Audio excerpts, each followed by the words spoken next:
Assalamualaikum warahmatullahi wabarakatuh. Salam sejahtera bagi kita semua. Om Swastiastu, Namo Buddhaya, Shalom, salam kebajikan. Kembali lagi bersama Kerabat ID. Banyak peserta yang telah selesai tes SKD mengatakan bahwa soal TWK itu menjadi momok. Karena kebanyakan soalnya adalah soal yang membutuhkan penalaran, teman-teman. Sebenarnya kita tidak akan merasa sulit menghadapi soal TWK seperti ini jika kita banyak berlatih memahami konsep dan mempertajam daya analisa kita. Ingat ya teman-teman, dalam soal TWK didominasi oleh soal-soal penalaran atau soal tipe HOTS. Dan teman-teman juga tidak boleh menyepelekan soal-soal yang membutuhkan hafalan. Oleh karena itu teman-teman harus menerapkan cara belajar yang menyeluruh. Jangan hanya terfokus pada satu cara belajar saja. Oke, di sini saya sudah sediakan beberapa soal. Semoga bisa memberikan gambaran kepada teman-teman mengenai model soal-soal TWK untuk bekal teman-teman menghadapi soal TWK yang sesungguhnya di tes SKD nanti. Baik, cukup basa-basinya, kita langsung saja tampilkan soal yang pertama. Let's go! Kita langsung pada pertanyaannya ya teman-teman. Salah satu tugas dan kewenangan yang diemban oleh Mahkamah Konstitusi Republik Indonesia sebagai bagian dari pelaksanaan kekuasaan kehakiman adalah melakukan judicial review. Maksud dari tugas dan kewenangan tersebut adalah bla bla bla. Judicial review itu apa? Nah, ini merupakan uji materi atau peninjauan kembali ya, yang merupakan proses pengujian peraturan perundang-undangan yang lebih rendah terhadap peraturan perundang-undangan lebih tinggi yang dilakukan oleh lembaga peradilan, baik itu MA ataupun MK. Ini diatur dalam Undang-Undang Dasar 1945 ya teman-teman. Judicial review yang dilakukan oleh Mahkamah Agung ini diatur dalam Undang-Undang Dasar 1945 Pasal 24A ayat 1. Di situ berbunyi, Mahkamah Agung berwenang mengadili pada tingkat kasasi, menguji peraturan perundang-undangan di bawah undang-undang terhadap undang-undang. Nah, sedangkan judicial review yang dilakukan oleh Mahkamah Konstitusi diatur pada pasal 24C ayat 1. Nah, di situ berbunyi, Mahkamah Konstitusi berwenang mengadili pada tingkat pertama dan terakhir yang putusannya bersifat final untuk menguji undang-undang terhadap undang-undang dasar, dan seterusnya. Jadi jawabannya adalah A ya teman-teman. Di sini teman-teman harus betul-betul bisa membedakan antara judicial review yang menjadi tugas dan wewenang Mahkamah Konstitusi dan Mahkamah Agung. Jangan sampai teman-teman terjebak ya. Cukup kisah cinta kalian saja yang terjebak pada pilihan yang salah. Untuk memilih jawaban, usahakan jangan sampai terjebak. Sebagai warga negara sudah sepatutnya kita wajib mendukung penyelenggaraan negara berorientasi kepada kepentingan rakyat dan merupakan perwujudan nilai-nilai Pancasila sebagai ideologi terbuka. Bersikap positif terhadap Pancasila sebagai ideologi terbuka adalah kecuali bla bla bla. Sebagai ideologi terbuka, Pancasila ini memiliki sifat dinamis yang mencerminkan keterbukaan pemikiran sehingga mampu mengikuti atau dapat menyesuaikan dengan perkembangan zaman tanpa menghilangkan nilai-nilai dasarnya. Sikap positif terhadap Pancasila sebagai ideologi terbuka adalah ditunjukkan dengan sikap yang baik ya, yang selalu berpedoman pada nilai-nilai Pancasila dalam menghadapi segala iklim perubahan yang terjadi dalam perkembangan zaman. Nah, pada pilihan jawaban yang disediakan, yang tidak termasuk sikap positif terhadap Pancasila sebagai ideologi terbuka itu ditunjukkan pada poin E ya teman-teman. Menyerap semua nilai-nilai yang masuk demi kemajuan bangsa pada era globalisasi sekarang ini. Menyerap semua nilai-nilai yang masuk ini berarti nilai yang baik dan nilai yang kurang baik pun semuanya diserap. Sebenarnya tentu tak ada masalah ya jika yang diserap hanya nilai-nilai yang berdampak baik pada kehidupan kita. Namun, jika nilai-nilai yang kurang baik ataupun yang tidak baik kita serap juga, ini malah akan berdampak buruk mempengaruhi kehidupan bangsa kita. Nah, oleh karena itu, kita harus memfilter atau menyaring nilai-nilai yang masuk dan cukup nilai-nilai yang baik dan yang cocok dengan kehidupan bangsa kita saja yang kita ambil. Sumpah Pemuda merupakan tonggak utama perjuangan bangsa khususnya para pemuda dalam membangkitkan semangat di masa pergerakan nasional. Sumpah Pemuda yang berisi ikrar para pemuda-pemudi Indonesia yang menyatakan janji satu tanah air, satu bangsa, dan satu bahasa yakni Indonesia, dicetuskan pada tanggal 28 Oktober 1928 dengan tujuan sebagai berikut kecuali bla bla bla. Ini yang dimaksud adalah tujuan dari diadakannya Sumpah Pemuda ya teman-teman. Tujuan dari Sumpah Pemuda ini ada 5 ya teman-teman kalau nggak salah. Yang pertama, membangkitkan jiwa nasionalisme pemuda Indonesia dan seluruh rakyat Indonesia. Kemudian, membangun kesatuan dan persatuan untuk meraih kemerdekaan. Kemudian yang ketiga, Sumpah Pemuda itu bertujuan mengumpulkan seluruh pemuda agar bersatu demi Indonesia. Selain itu, Sumpah Pemuda ini juga melecut semangat juang para pemuda untuk membela tanah air. Yang keempat, menghilangkan rasa kedaerahan yang menjadi penghalang persatuan bangsa Indonesia. Kemudian yang kelima, memperluas usaha-usaha dan kegiatan agar tercapainya cita-cita kemerdekaan Indonesia. Nah, mari kita lihat pilihan jawabannya teman-teman. Yang tidak termasuk tujuan dari diadakannya Sumpah Pemuda yaitu pada poin C teman-teman. Mengukuhkan semangat persatuan dan kesatuan para pemuda dan seluruh bangsa Indonesia untuk mempertahankan kemerdekaan Indonesia. Kenapa ini jawabannya? Karena Sumpah Pemuda itu dicetuskan sebelum Indonesia merdeka, yaitu pada tanggal 28 Oktober 1928. Jadi pada saat itu Indonesia masih dalam proses untuk meraih kemerdekaan. Sebagai sebuah negara yang majemuk, Negara Kesatuan Republik Indonesia tentu berupaya untuk menerapkan integrasi nasional.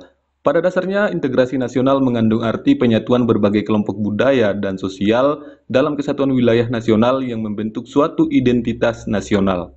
Hal tersebut merupakan konsep integrasi nasional secara bla bla bla. Kira-kira jawabannya yang mana teman-teman? Nah, hal tersebut merupakan konsep integrasi nasional secara politis, teman-teman.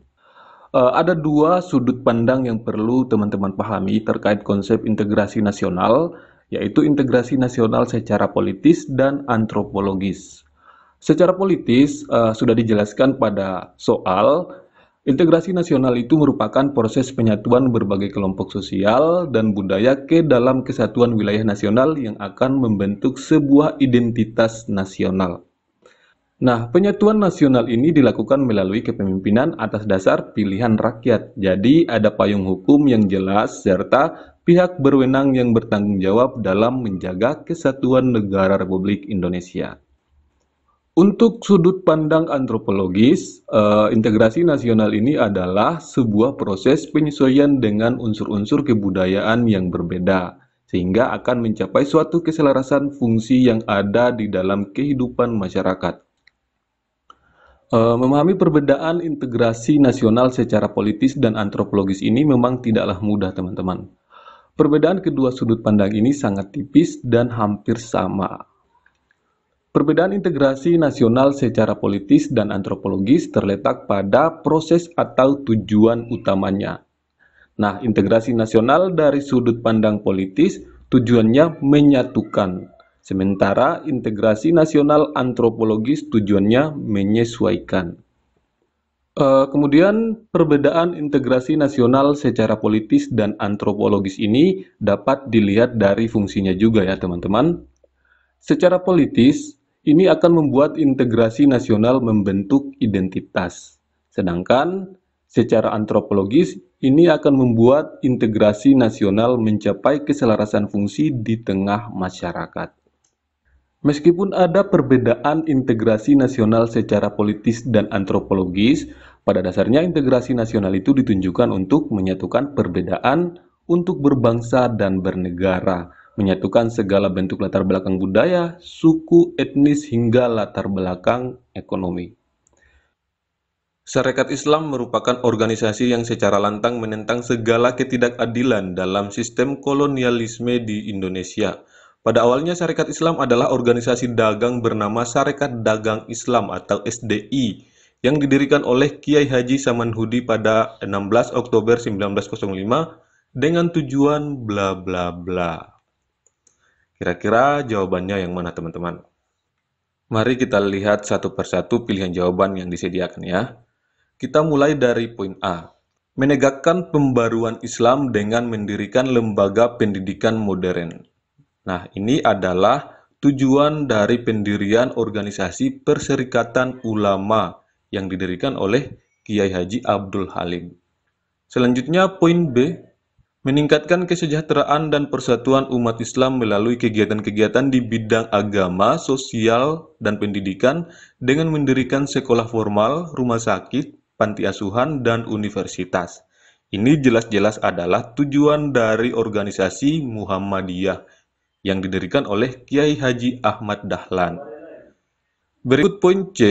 Menggalang persatuan di kalangan bangsa Indonesia dan untuk mengurangi pertentangan di antara umat Islam. Nah, ini adalah tujuan didirikannya organisasi Persatuan Umat Islam atau PUI.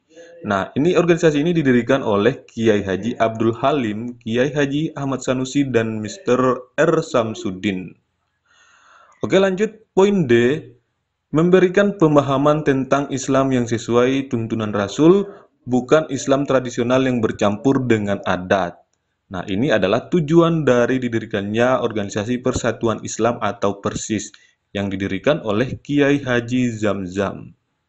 Kemudian poin E, menggalang kerjasama antara pedagang Islam demi memajukan kesejahteraan pedagang Islam pribumi. Nah, ini adalah tujuan dari didirikannya organisasi Sarekat Dagang Islam atau Sarekat Islam. Jadi jawabannya adalah E ya teman-teman. Dewan Perwakilan Rakyat atau DPR adalah salah satu lembaga tinggi negara dalam sistem ketatanegaraan Indonesia yang merupakan lembaga perwakilan rakyat. DPR terdiri atas anggota partai politik yang dipilih melalui pemilihan umum yang memiliki fungsi legislasi dalam sistem ketatanegaraan Indonesia, diantaranya yaitu bla bla bla. Sebagaimana kita ketahui bersama, DPR ini memiliki 3 fungsi dalam menjalankan tugasnya. Yang pertama adalah fungsi legislasi, kedua fungsi pengawasan, dan ketiga fungsi anggaran. Nah, fungsi legislasi adalah fungsi yang berkaitan dengan pembuatan atau perumusan peraturan produk perundang-undangan. Kemudian fungsi pengawasan adalah fungsi yang berkaitan dengan pengawasan terhadap pelaksanaan kebijakan pemerintah dalam melaksanakan konstitusi dan undang-undang. Selanjutnya fungsi anggaran adalah fungsi yang berkaitan dengan perancangan dan penentuan anggaran. Oke teman-teman, mari kita lihat pilihan jawabannya. Poin A, menindaklanjuti hasil pemeriksaan atas pengelolaan dan tanggung jawab keuangan negara yang disampaikan oleh BPK. Nah, ini adalah fungsi anggaran teman-teman. Berikut, membahas dan menindaklanjuti pelanggaran APBN, pajak, pendidikan, dan agama. Ini adalah fungsi pengawasan. Selanjutnya, poin C, memberikan persetujuan atas RUU tentang APBN yang diajukan Presiden. Nah, ini adalah fungsi anggaran, teman-teman. Kemudian, poin D, melakukan pengawasan terhadap pelaksanaan undang-undang. Ini adalah fungsi pengawasan, teman-teman. Kemudian berikutnya lagi poin E, menyusun dan membahas rancangan undang-undang. Nah, ini adalah fungsi legislasi ya teman-teman. Jadi teman-teman harus bedakan antara 3 fungsi ini. Jangan sampai teman-teman salah memilih. Pancasila merupakan ideologi terbuka yang mampu selaras dengan dinamika kehidupan masyarakat Indonesia dan turut menyertai masyarakat Indonesia dalam meraih cita-cita bangsa. Sebagai ideologi terbuka, Pancasila mengandung 3 nilai yang meliputi nilai dasar, nilai instrumental, dan nilai praksis. Di bawah ini merupakan pernyataan yang tepat untuk nilai instrumental adalah bla bla bla. Nilai dasar, nilai instrumen, dan nilai praksis. Oke, mari kita lihat masing-masing pengertiannya. Nilai dasar yaitu hakikat dari kelima sila Pancasila, yaitu ketuhanan, kemanusiaan, persatuan, kerakyatan, dan keadilan. Nilai-nilai dasar tersebut merupakan esensi dari sila-sila Pancasila yang sifatnya universal. Nilai-nilai dasar tersebut terkandung cita-cita, tujuan, serta nilai-nilai yang baik dan benar. Cita-cita dan tujuan dari negara kita tercantum dalam pembukaan Undang-Undang Dasar 1945, yaitu alinea kedua dan keempat. Kemudian, nilai instrumental adalah penjabaran lebih lanjut dari nilai dasar yang terkandung dalam pembukaan Undang-Undang Dasar 1945. Penjabaran itu dilakukan secara kreatif dan dinamis dalam batas-batas yang tidak boleh bertentangan dengan nilai-nilai dasar yang dijabarkan. Penjabaran itu dalam bentuk ketetapan MPR, peraturan perundang-undangan, dan kebijakan-kebijakan pemerintah lainnya. Berikut nilai praksis. Nah, ini merupakan realisasi dari nilai-nilai instrumental dalam bentuk pengamalan yang bersifat nyata dalam kehidupan sehari-hari, dalam bermasyarakat, berbangsa, dan bernegara. Oke teman-teman, mari kita lihat pilihan jawaban yang disediakan. Poin A, Pancasila terdiri atas 5 nilai, yaitu ketuhanan, kemanusiaan, persatuan, kerakyatan, dan keadilan. Nah, ini adalah nilai dasar. Kemudian, poin B, menjaga ketenangan saat Hari Raya Nyepi merupakan wujud perilaku sesuai nilai ketuhanan yang Maha Esa. Ini adalah nilai praksis. Berikut poin C, pelaksanaan pemilihan umum presiden dan wakil presiden secara serentak merupakan implementasi nilai kerakyatan. Nah, ini juga adalah nilai praksis, teman-teman. Kemudian, poin D, nilai ketuhanan yang Maha Esa dijelaskan lebih terperinci dalam pasal 28E dan pasal 29 Undang-Undang Dasar Negara Republik Indonesia tahun 1945. Nah, ini adalah nilai instrumental, teman-teman ya. Jadi jawabannya adalah D. Coba kita lihat poin E. Penyelenggaraan pemerintahan yang bersih merupakan perwujudan nilai Pancasila dan ketentuan dalam Undang-Undang Dasar Negara Republik Indonesia tahun 1945.